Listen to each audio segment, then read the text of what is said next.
வாங்க வணக்கம். எல்லாரும் எப்படி இருக்கிறீங்க? நாங்க நல்லா இருக்கிறோம். ரெட்டை ராஜா சேனலுக்கு சப்ஸ்கிரைப் பண்ணுங்க. அப்பதான் நாங்க போடுற வீடியோ ஒண்ணுக்கு வரும். இன்னைக்கு என்ன செய்ய போறோம்னா பால் பாயாசம் செய்ய போறோம். வாங்க எப்படி செய்யறதுன்னு பார்க்கலாம். அடுப்பத்தை சட்டி வச்சுக்கலாம். சரி. நெய் ஊற்றி தெராசியும் முந்திரியும் போட்டு வறுத்துக்கலாம். சரி. நெய் தான்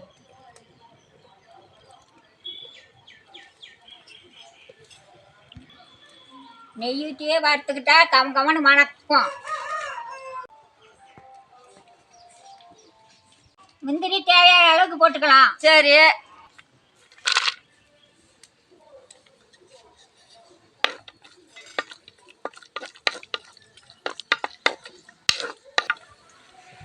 முந்திரியே நல்லா சிவக்க வறுத்துக்கிட்டா போதுங்க.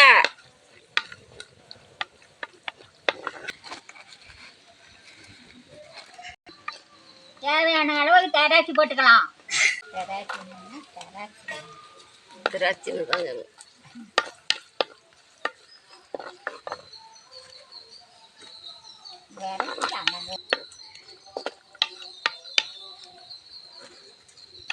பாருங்க, திராட்சை இந்த மாதிரி வந்தாதான் இறக்கலாம்.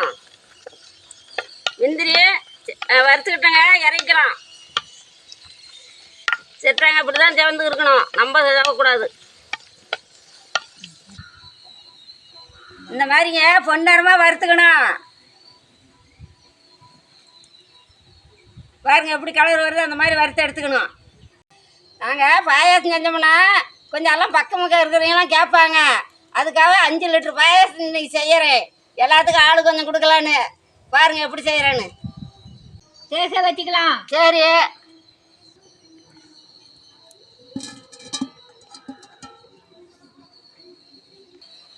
அஞ்சு லிட்டர் தண்ணி அளந்து வச்சுக்கிறேங்க. பாருங்க நான் ஊத்துறேன்.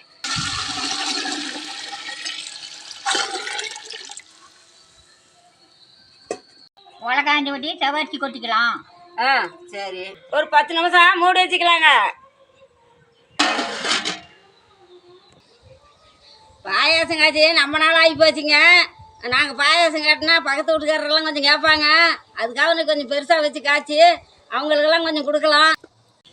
நீங்களும் அது மாதிரி செஞ்சு சாப்பிட்டு பார்த்துட்டு சொல்லுங்க.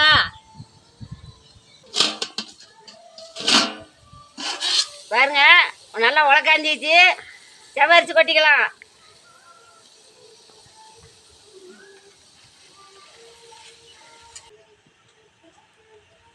அஞ்சு லிட்டர் பாயாசம் காய்ச்சறேன். அது 1/4 கிலோ செவரிச்சு போடுறேன்.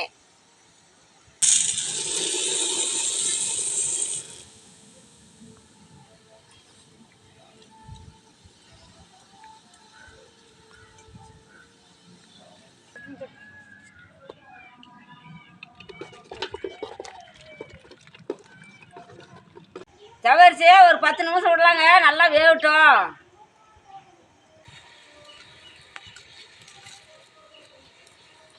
செவரிச்சு கொஞ்சம் நேரம் நல்லா வேகணுங்க. கொஞ்சம் லேட் ஆனாலும் பரவாயில்ல, நல்லா வேகட்டும். அப்போ தான் சாப்பிட்ற போது நல்லா இருக்கும். நல்லா வேகட்டும்.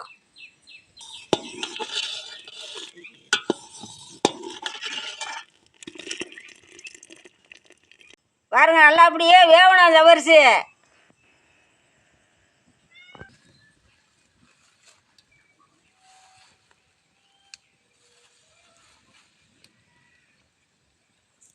சேமியாவை கொஞ்சம் வறுத்து எடுத்துக்கிட்டா நல்லா வாசமாக இருக்கும், கமகமன்னு மணக்குது, டேஸ்ட்டாகவும் இருக்கும். செவரிச்சி நல்லா வெந்துக்குச்சு. சேமியாவை போட்டு கிளறிக்கலாம். சரி.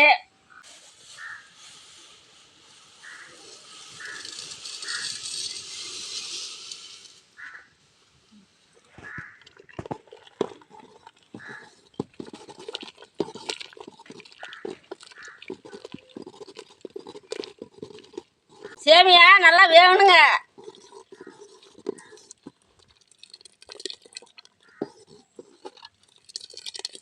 பாருங்க சேமியா நல்லா வெந்துக்குச்சு. இன்னுமா சர்க்கரை போட்டுக்கலாம். சர்க்கரை 1/2 கிலோ எடுத்துக்கிட்டுங்க. நம்மளுக்கு சர்க்கரை இனிப்பு தேவையாக இருந்தால் இன்னும் கொஞ்சம் போட்டுக்கலாம். இனிப்பு போதுமா இருந்தால் சரியாகன்னு விட்டுறலாம்.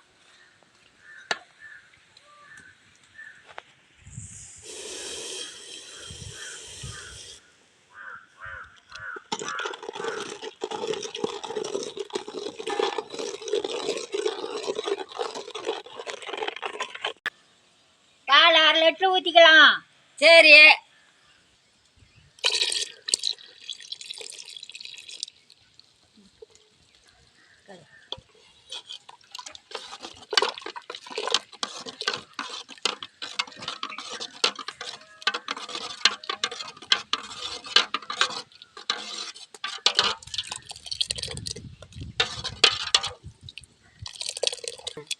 பால் பாயாசம் செஞ்சா அவ்வளோ டேஸ்டாக இருக்குங்க. இவ்வளோ பத்திர காசுனா தான் குடிக்கிறது கரெக்டாக இருக்கும்.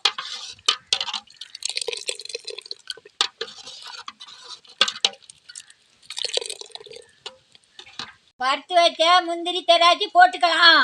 சரி.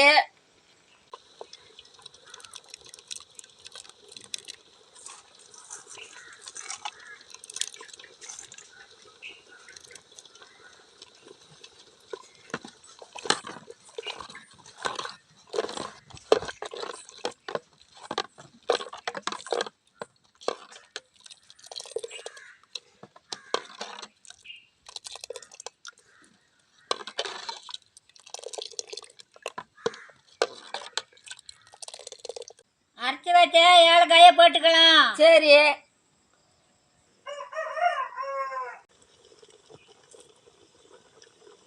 பாருங்க, அரைச்சி வச்ச ஏலக்காயை போட்டால் நல்லா கமகமன்னு வாசமாக இருக்கும், நல்லா டேஸ்டாகவும் இருக்கும்.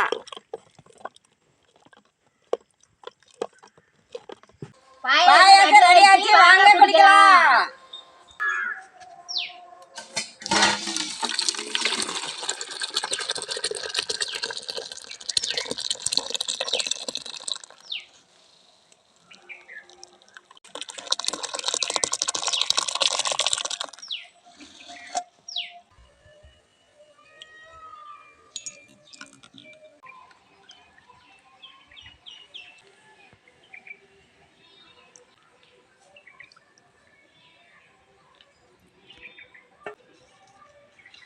குடிச்சு பார்த்துட்டு எப்படி இருக்குதுன்னு சொல்றேன். சரி.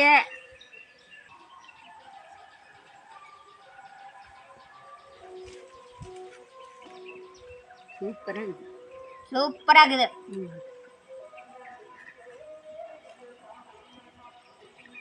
பாயாசத்துக்கு நம்ம நாள் ஆகி போச்சு. சூப்பராக இருக்குது. பாயாசம் குட்டி நம்ம நாள் ஆயிடுச்சு. சூப்பராக இருக்குது. நல்லா இருக்குது. சூப்பராக இருக்குது. பால் பாயாசம். பாயாசம்னா இப்படிலாம் இருக்கணும்.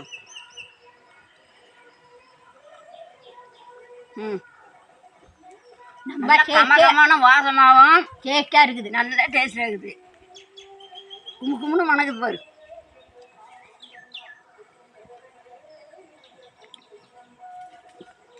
எப்படி 4 டம்ளர் குடிப்பேன். நான் 2 குடிச்சு போடுறேன்.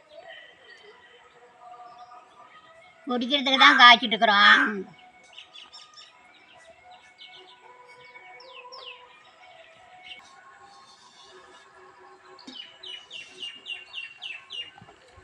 ரெண்டு டம்ளர் காலி ஆயிடுச்சு. நீங்களும் வீட்டில் செஞ்சு பாட்டு எப்படி இருக்குதுன்னு சொல்லுங்க. ரெட்டை ராஜா